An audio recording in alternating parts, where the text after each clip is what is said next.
Monday, June 1st, 1992. I am your host, William Cooper.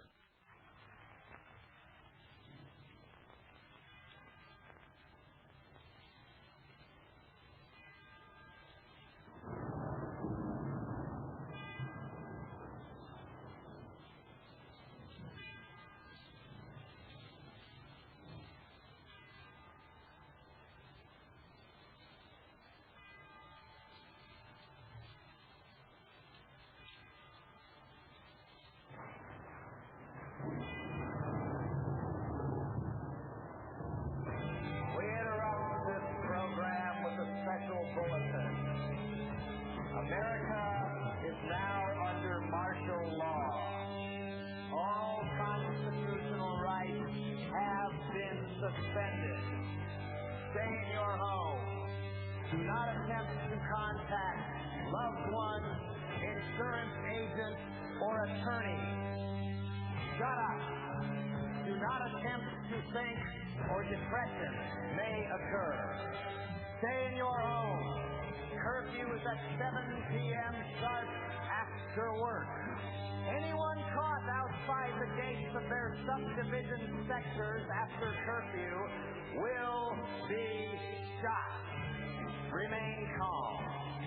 Do not panic. Your neighborhood watch officer will be by to collect urine samples in the morning. Anyone caught interfering with the collection of urine samples will be shot.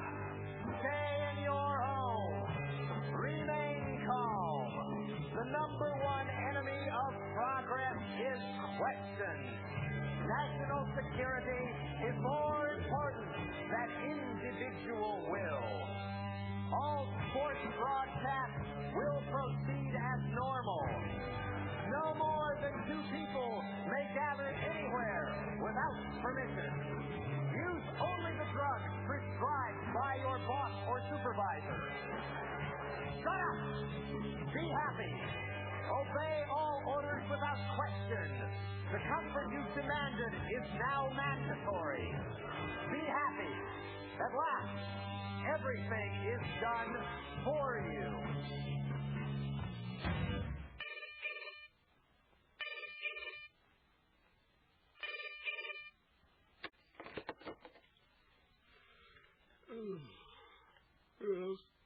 American Sweet, Mr. and Mrs. America, this is your wake-up call.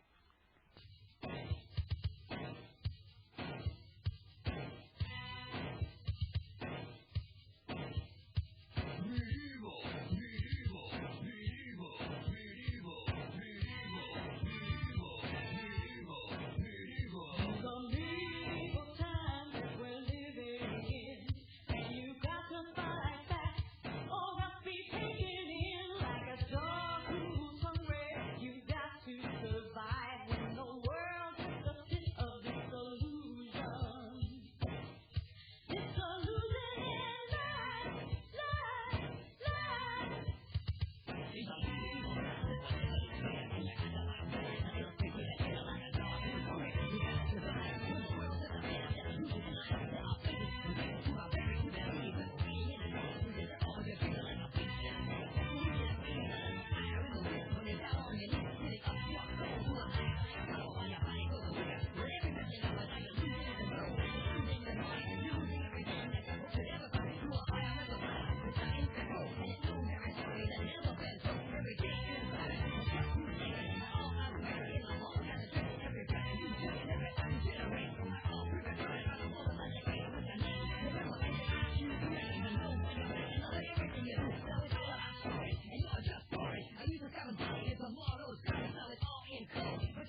Bad brother bad. Big bad brother bad. Wake up. Wake up. This is your wake-up call because Big Bad Brother is already here. He's not coming. He's already here. It's an absolute shame that during just my lifetime, I have watched Americans go from pretty smart to ignorant to absolutely stupid. Sorry, folks, but I call it just exactly as I sees them, and that's the way I sees them. What do you think happened in Los Angeles? This is the June 1st, 1992 broadcast. But I got to tell you, it was taped just a couple of days after the Los Angeles riots. I went to Los Angeles. I spoke at the Los Angeles Airport Hyatt Hotel in the International Ballroom, wall-to-wall people. Just the other night, you heard the tape of that speech. I talked to a lot of people there. I talked to a lot of people by phone at my home. But when I was in Los Angeles, I met them face to face. And I heard a lot of stories. I saw a lot of photographs. I saw some videotape. And what I heard and what I saw is absolutely incredible and confirms once again, I hate to say this, but confirms once again everything that I've been trying to tell you for many years. I heard stories of men in black uniforms, no patches, no identification, just black uniforms, took over many public utilities, transportation. I mean, took them over. And who do you think those people were, folks? Those were personnel, emergency police from the Federal Emergency Management Agency, FEMA. We confirmed from the city government that FEMA had actually taken over and was in complete control of 8 key elements of the city of Los Angeles. Can't happen in America, you say? I say you've been living in fantasy land for way too long. Let's go through this step by step. A motorist been drinking, driving down the highway, police car pulls up behind him, turns on his lights. Does the motorist stop? No. Takes off like a crazy man, and they've got this high-speed chase for a little while, and they finally stop the car. The passengers get out when ordered and put their hands over their head when ordered. The driver gets out, intoxicated, refuses to put his hands over his head and assume the position. And when told that he's under arrest to assume the position, he refuses. And then the fun starts, folks. The police have been trained when arresting someone to give them an opportunity to submit to arrest. If they do not, they are to use whatever reasonable force is required to subdue that person. Now the police, I don't know whether they thought they were right or whether they knew they were wrong. I don't know what was going through their head, but I've seen enough encounters with police to know that they have the mentality that most of them, not all, but most, have a mentality that, in my opinion, they should never be given guns or clubs and probably should be seeing a psychiatrist or a psychologist on a regular basis. What in the world would ever make anyone ever want to become a police officer in the first place? I've known a lot of police officers in my life. Some of them were very good friends.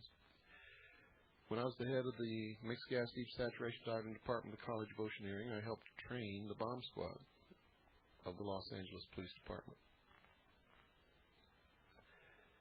When I was in the United States Navy, I served on shore patrol on many occasions and had many occasions to arrest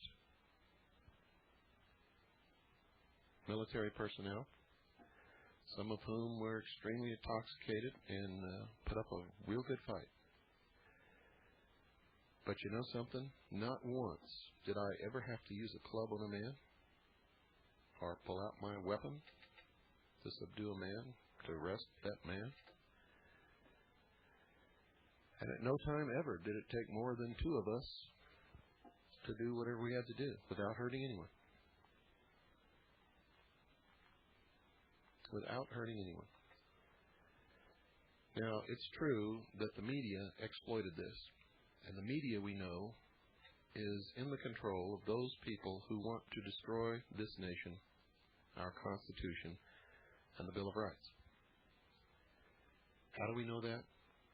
Because many of us have been doing in-depth research on who owns and controls the media for many years. There's no question. The media didn't show us the whole tape, and there was quite a bit of tape. They didn't show it all to us because they didn't want us to see Rodney King belligerent, refusing to submit to arrest, lashing out at officers. The only thing that they wanted to do was inflame the nation, and they did that. Rodney King was beat repeatedly while he was on the ground, helpless. He didn't have a weapon. And there was no excuse for the action of those police officers. And at the same time, there was no excuse for the action of the media. They showed us just a short segment of that film. The most inflammatory segment was not balanced. Now, don't get me wrong, folks. I'm not excusing those police officers. I condemn them. They were wrong. But the reaction to that beating would not have been so extreme had everyone had a chance to see the entire videotape. I guarantee you, because I've seen it. And my reaction initially was the same as everyone else.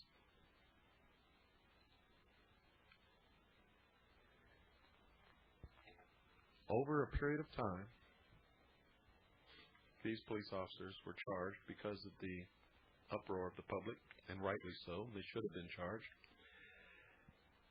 But the wrong charge was brought against them. They were charged with assault, with intent to commit bodily harm.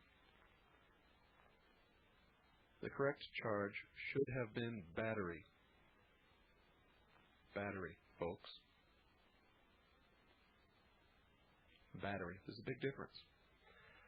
Assault is the threat to harm. Real threat. You pull a weapon and point it at someone's head, that's assault. You threaten to kill someone, that's assault. You raise your arm to strike someone, that is assault. When you actually commit the act, take the swing, and hit the person, that is battery. Those officers were not charged with battery. They were charged with assault, with intent to commit bodily harm. Well, these officers were doing what they've been trained to do. They had, at least in the eyes of the law, no intent to commit bodily harm. However, if you watch that videotape, it is obvious that they had every intent to commit bodily harm, but still was the wrong charge, folks. Then a Masonic judge, a Freemason, changed the venue from Los Angeles. And there are many courts in Los Angeles. You know, and the whole nation saw this videotape. So changing it from Los Angeles to Ventura County, in my estimation, in the estimation of many, many prominent and respected and credible people, was unjustified. Because the entire nation watched the videotape, not just the city of Los Angeles. But it just so happens that Ventura County is 98%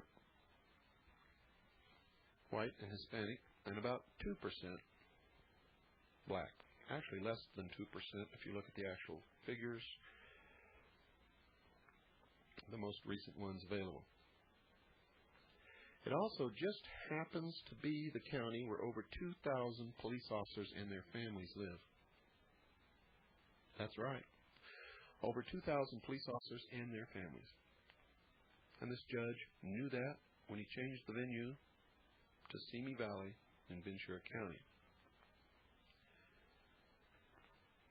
And by the way, folks, only 2 of those jurors actually came from Simi Valley, so don't be so quick to condemn that little town.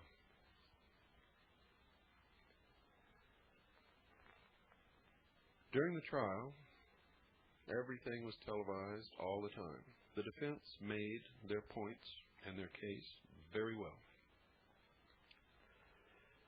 They were very convincing in that the officers were trained to subdue with whatever reasonable force is necessary anyone who refuses to submit to arrest.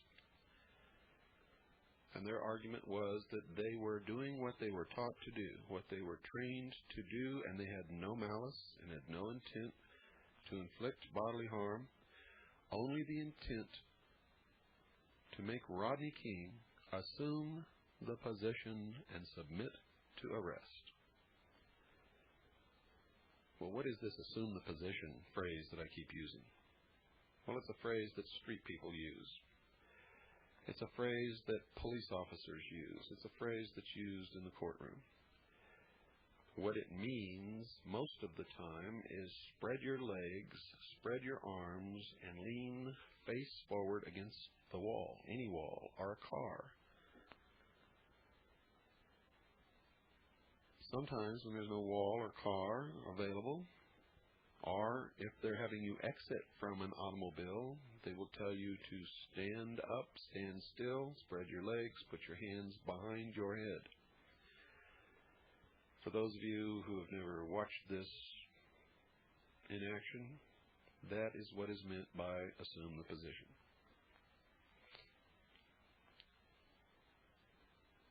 It is incredible that all through the trial, everyone felt that the verdict was going to be guilty.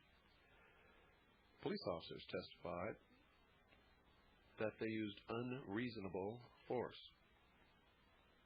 Unreasonable and unnecessary.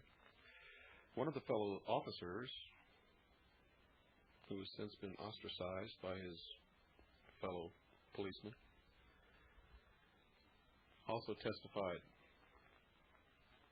against these officers. However, the defense made their case, and they made it very well. They made the case that the officers did not commit assault, and they didn't. They committed battery. And that in the performance of their duties, all they wanted to do was make Rodney King submit to arrest. And the moment that he did, they stopped beating him, and that was a powerful, powerful image. You see, because if they had intent to commit bodily harm in the eyes of the law, they would have continued to beat him even after he submitted. But the fact is, even in my own experience, in the experience of many of the police officers that I know, they had Rodney King outnumbered and overwhelmed, and there was no need whatsoever to even hit him with a club. Not even once. In case you don't know what a club is, they call it a baton, a nightstick. You see, if just all those police officers would have jumped on him, they could have put the cuffs on. There's not a thing that Rodney King could have done. Those police officers, the very best that I can say about them is that they exercised very poor judgment. The worst that I can say about them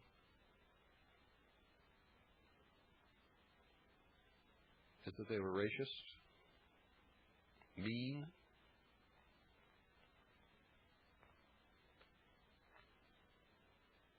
and deserve to be convicted of something, and I think the federal government's going to take care of that. Now, I know there's a lot of Americans out there crunching Budweiser cans, telling their buddies that they should have killed Rodney King while they had the chance. I know people like that. Known them all my life. They're one of the reasons why this country is in bad shape. And until we change the minds, the attitudes of those kinds of people, we're always going to have big problems in this country and in other countries and all over the world.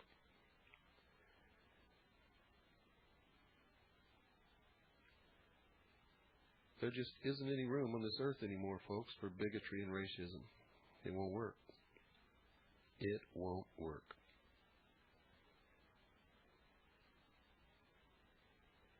And I got news for you. I think there are powerful forces at play that are going to be very, very harsh on those who think that it will work.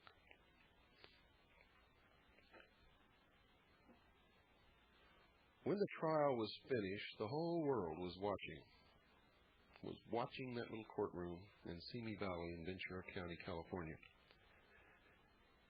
My neighbors were. People were calling me on the phone, asking me what I thought the verdict was going to be. I told my wife that because of the change of venue and because both judges were Freemasons, that I had a sneaky suspicion that the instructions to the jury would ensure a not guilty verdict, otherwise known as acquittal. And I told my wife and several people on the phone who called that if this happened, there would be a cry of outrage that would be heard around the world, and that the blacks in Los Angeles would be out on the streets. I told my wife there would probably be riots. I had no idea, folks, had no idea that it would go to the extremes that it did, that people would be killed, beaten, that buildings would be burned and businesses destroyed, and the degree of looting was way beyond anything that I had expected. However, in retrospect, knowing what we know now, we all should have expected it, all of us, because it was a test. It was a dry run. It was engineered from beginning to finish. See, the instructions the judge, the Masonic judge, the Freemason judge, gave to the jury was such that they had no choice but to come back with the verdict that they came back with. And many jurors have tried to explain why they came in with that verdict of acquittal. And they're all explaining it wrong because they don't even understand why they did it. You see, they looked at all the evidence, and then they listened to the instructions of the judge, and the instructions of the judge is what put the evidence in perspective for them in a way that they had to come in with a verdict of acquittal. The instructions of the judge was very simple. Within the scope of the law, did they commit assault with intent to commit bodily injury? The answer was no, at least in the eyes of the law, at least in the eyes of that courtroom. Another one of the instructions was, if you find that these officers were performing within the parameters of their training, you cannot find them guilty. And according to their training, they were definitely performing within the parameters of their training, especially in the city of Los Angeles, where that kind of brutality is common. Where Chief Gates himself, before he arose to the position of chief, had been accused on several occasions of using unnecessary force on blacks in Los Angeles. Having lived in Los Angeles and the surrounding area, I have watched it happen so many times that trying to look back and count the incidents that I had seen, I was not able to come up with a number because it's just too many. I remember when I lived in Long Beach, there was a raid on a house across the street from my apartment building. And they drug these people out. All were black. They handcuffed them and had them all laying on the ground.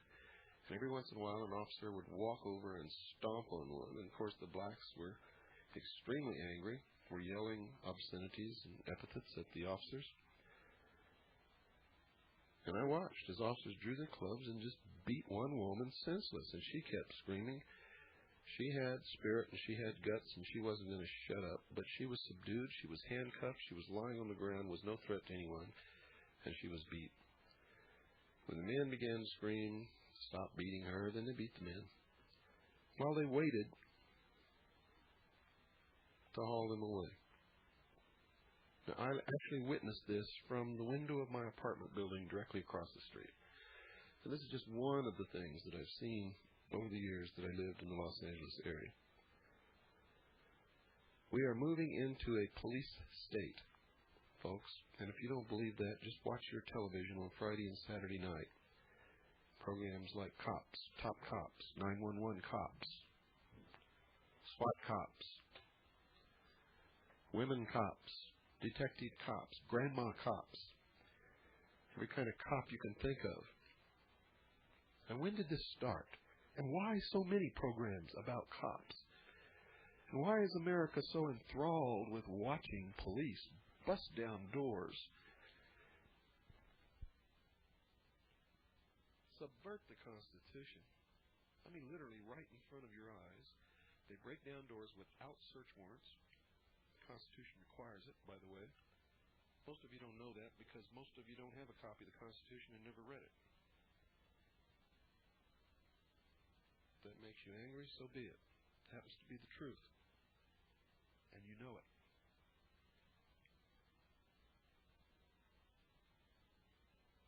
They search the house. They confiscate property. Of course, no one has ever received just compensation as required by the Constitution for the confiscation of their property. The right to habeas corpus has gone by the wayside.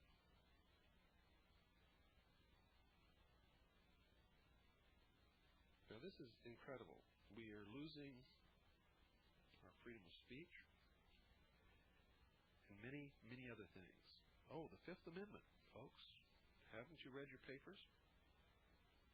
Coerced, forced confessions are now legal. If you're arrested and the police beat you until you confess, whether you did it or not, it's admissible in a court of law. Can't happen in America, you say? I say you better wake up. It has happened in America. It continues to happen. We're in deep trouble. The Constitution is in deep trouble. The Bill of Rights are almost all gone. We're being propelled, manipulated into a new world order, a one-world totalitarian socialist state that has no Bill of Rights and will have no Bill of Rights. And Americans don't even understand what's happening. Everybody feels in their gut there's something wrong, but nobody knows what's happening. Well, if you want to know what's happening, go read the Constitution of the United States of America and the articles and amendment thereof, and especially the first 10 amendments, and then look around and wake up. Wake up. This is your wake-up call.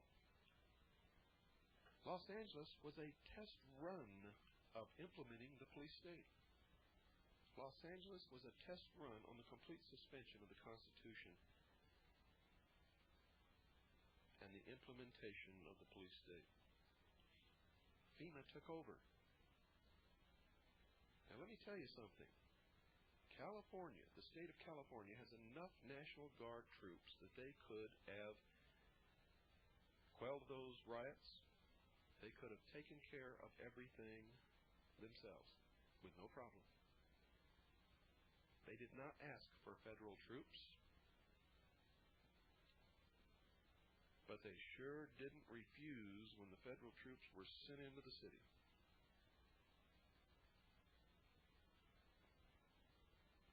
Now, without the declaration of a national emergency, that's against the law. But Bush sent federal troops into the city of Los Angeles, and he sent FEMA to take over, and they did.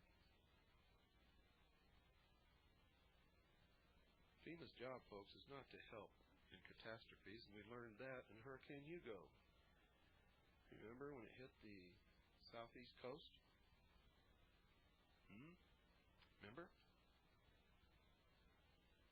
And the people screamed for federal assistance, and there wasn't any federal assistance to give them. I mean, nobody was trained to do that.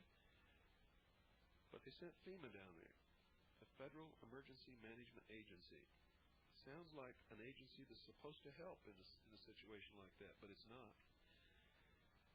How do I know? Because I read the executive orders that established FEMA, and in those executive orders it outlines exactly what FEMA is for.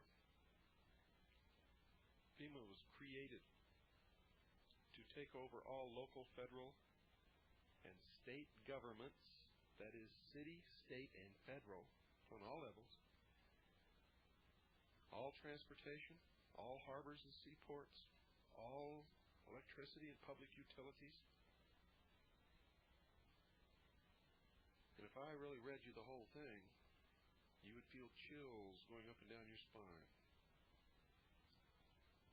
FEMA was created to take over this country when the Constitution is suspended and America is overtly propelled into the New World Order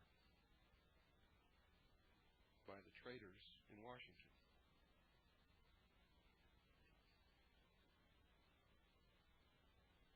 I suggest you begin researching this yourself. You can start with my book, Behold a Pale Horse. And if you don't want to get my book, there's plenty of other books. All talk about the same thing, but you got to go looking for them because B. Dalton and Walden Books don't carry them.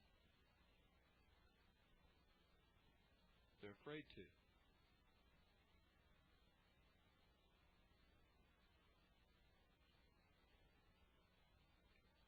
You can get my book by calling Stan Barrington at 602-567-6109. That's 602-567-6109. Or you can just write to Stan and ask him to send you a list of available material.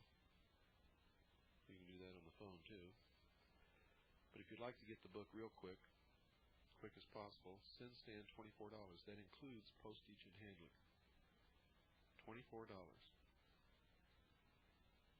His address is Post Office Box 889, P.O. Box 889, Camp Verde, Arizona, spelled V-E-R-D-E, Camp Verde, Arizona, 86322. That's P.O. Box 889, Camp Verde, Arizona, 86322. You watched as the riots in Los Angeles accelerated. And you wondered where the police were. Well, just a few days before, the mayor of Los Angeles, Mayor Bradley, had made a speech saying that they were ready in case the verdict was not guilty because they expected trouble and that they had a plan to deal with it. Chief Gates also gave a speech in which he said that they had a plan all written out.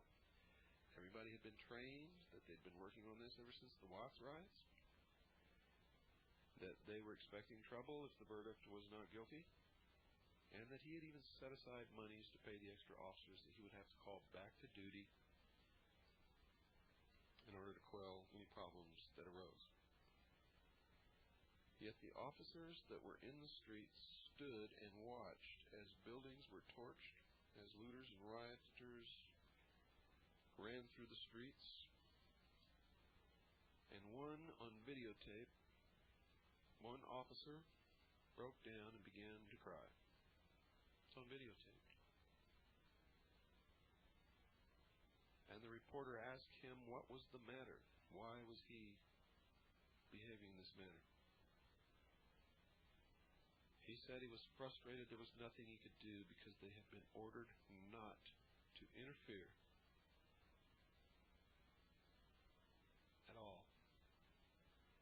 No additional officers were called to duty. No National Guard were brought into the city. The leaders of the city, Mayor Tom Bradley, Congresswomen and Congressmen, city council members made inflammatory statements which were, in fact, inciting to riot. Members of Congress,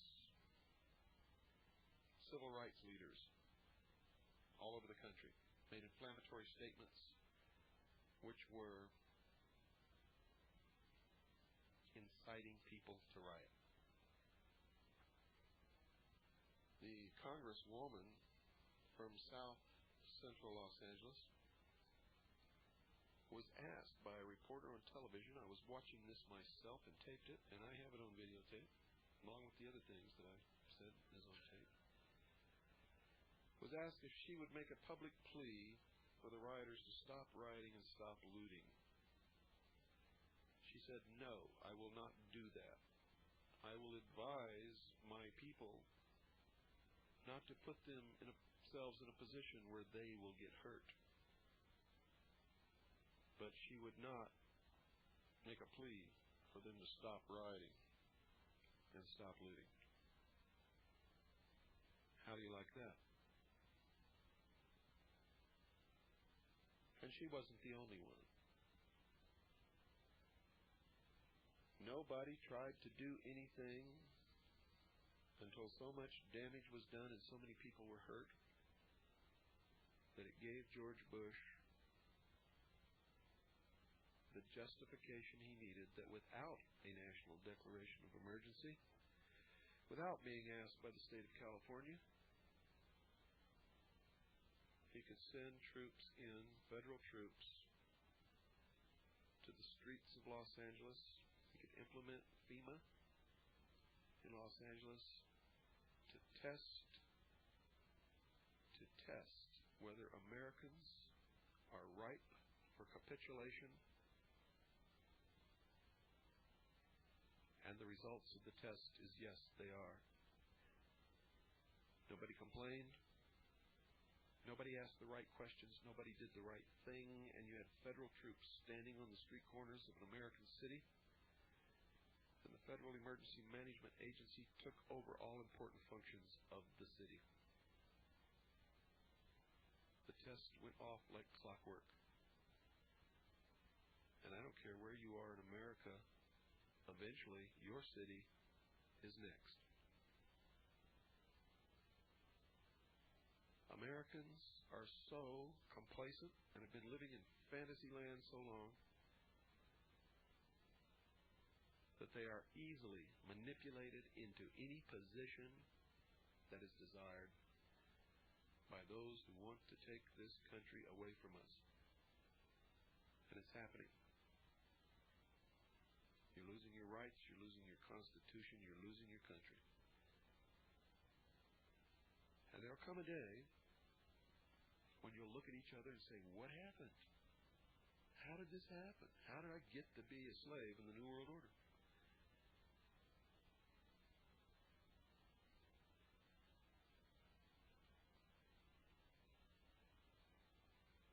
And I got to tell you something, folks. You've all got brains, but you're not using them. If you use those brains, you wouldn't need anybody like me or anyone else to tell you what's happening. Most of it is just common sense.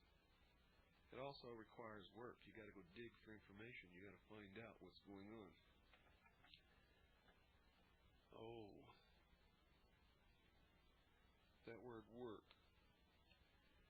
That sort of does it to you, doesn't it?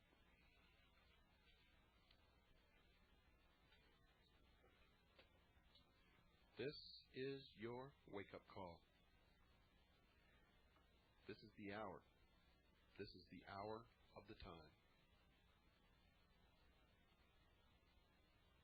Your time.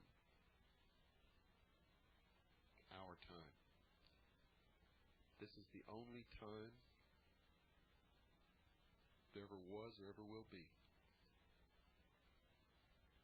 This is the hour during which you will decide your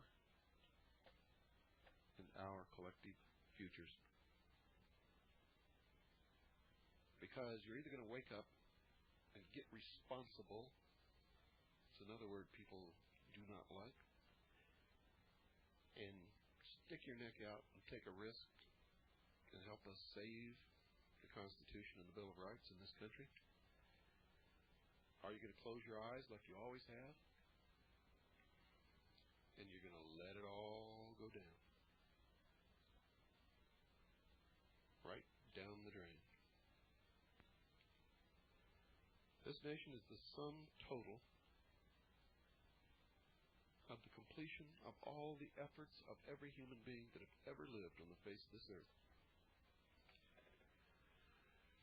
Before this nation was created, no man in history on this earth had ever been free.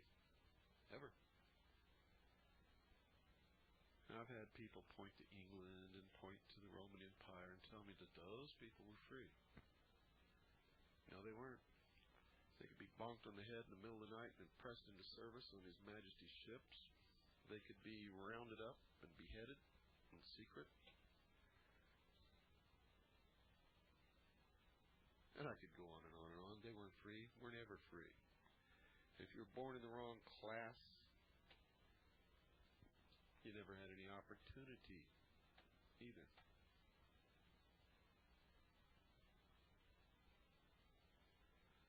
No, this nation did it. This nation was the great experiment brought about by our forefathers to see if man could really rule himself or not. To see if it was true what man had been saying all those years, thousands and thousands of years, that he didn't need kings and he didn't need masters and he didn't need to be a slave because he was capable of using his own brain and ruling himself. Well, we know that's a joke, don't we? Because our forefathers gave us the opportunity, gave us the Constitution, the Bill of Rights, every tool that we ever needed to stay free and rule ourselves. And we blew it. Through our apathy, our ignorance, our stupidity, our complacency, our unwillingness to speak up because you might lose some stupid job that you go down the street and get another one in a minute.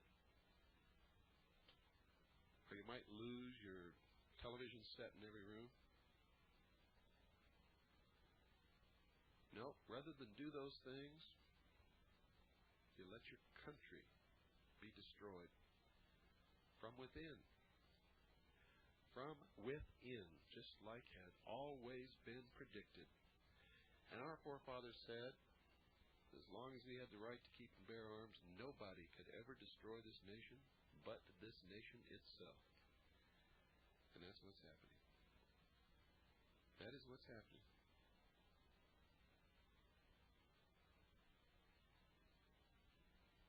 You wonder why the schools are going to hell in a handwagon? Well, there's a textbook that was just put out this year that said Truman solved the Korean problem with the use of atomic weapons. When was the last time any of you went down to your school and read the textbooks that your children are taught from? Many of you realize your children are being taught to use debit cards instead of cash. How many of you realize that in these schools there are big posters with the world, and underneath it it says "Our Home"? How many of you understand that the children are not being taught the real history of this nation or the Constitution or the Bill of Rights? They're being taught world government.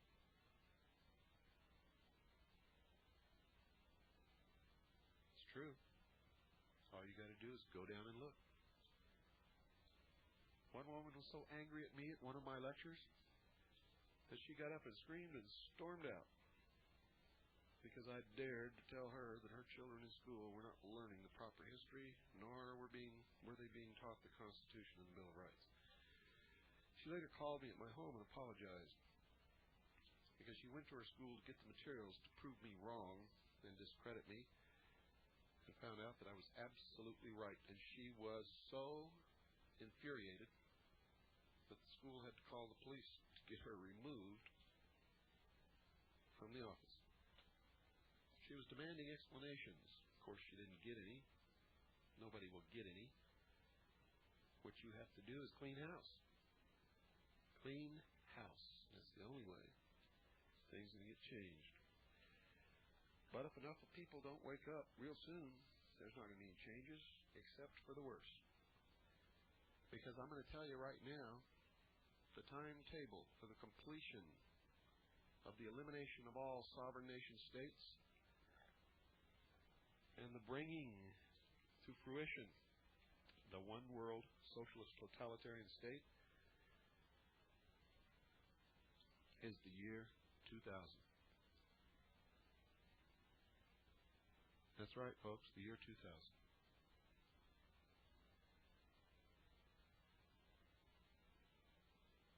Now, you can also write to me. I want to hear your comments. I want to know if you're listening. I want to know what you think about this show. And I need to know how many people are listening. If I'm talking to 2 people out there, then this just isn't worth it. But if there are a lot of you listening, I need to know it. I need to know if I'm going to stay on the air. I hope there are a lot of people listening. Send me a postcard. William Cooper, Post Office Box 3299, Camp Verde, Arizona, 86322. Send me a postcard, that's all. Just tell me how many people in your family listen, or neighbors if they come over. What you think of this radio show. And if you want to put something bad down there, that's okay. I've been called every name in the book. Doesn't bother me a bit. If you want to put something good down there, that's okay too. Love to hear that. And send it to me, William Cooper, Post Office Box 3299, Camp Verde, Arizona, 86322. It's P.O. Box 3299, Camp Verde, Arizona, 86322. Now, don't order books from me because I don't handle books and materials. You can also order tapes of this broadcast if you are not taping it yourself. And you're welcome. We recommend that you tape it yourself and make copies and send it to whoever you want. That's what we're all about. But if you want to order tapes, call Stan at 602-567-6109. That's 602-567-6109. Or you can write to Stan and ask him for a list of available materials at P.O. Box 889, Camp Verde, Arizona, 86322. That's P.O. Box 889, Camp Verde, Arizona, 86322. Now, please do that, folks. Send me that postcard. Tell me how many people at your house are listening, whether they're neighbors, family members, I don't care. I need to know. You don't need to put a return address. I'm not interested in your name. You don't have to send your name or your address. Just let me know how many people are listening and what you think of the show. And we have a fax machine. If you want to send us a fax, if you have information you think we could use on this radio show, we're interested in hearing from you. The fax number is area code 602-536-7165. Once again, this is the fax number only. Area code 602-536-7165. When you call that number to send a fax, listen to the answering machine. It will give you the instructions on what keys to punch so that we'll get the fax that you send. And if you want us to acknowledge any material that you send us, give us your name and we'll do that. If not, if you don't want to send your name, that's fine. We don't need any names or addresses. We're not fishing for anybody. There's other people out there doing that. Lots of them. We're just trying to save this country. And we hope to get you on the team, on the battlefield with us. Also, if you'd like to write me a letter or send me anything in the mail, you can send it to the same address as the postcards, P.O. Box 3299, Camp Verde, Arizona 86322. Send it to me, William Cooper. I'm interested in whatever you have to say or whatever you have to send. And I'll tell you, folks, if you've got information out there that we don't have or you think we need to inform the American people out, you send it to us. And we'll look it over. Little Pooh is standing here with the big giant earphones on as I take this broadcast. And she is really the reason that I keep going and trying so hard. She's looking up at me now with that big smile on her face. She'll be 2 years old May the 30th. Time flies. And it seems to me like it was just yesterday that they brought her home from the hospital, and I stayed up all night for a week holding her because she was having problems and needed that. The future of this world belongs to the children. Won't you help me make it a good one for them? Good night, and God bless you all.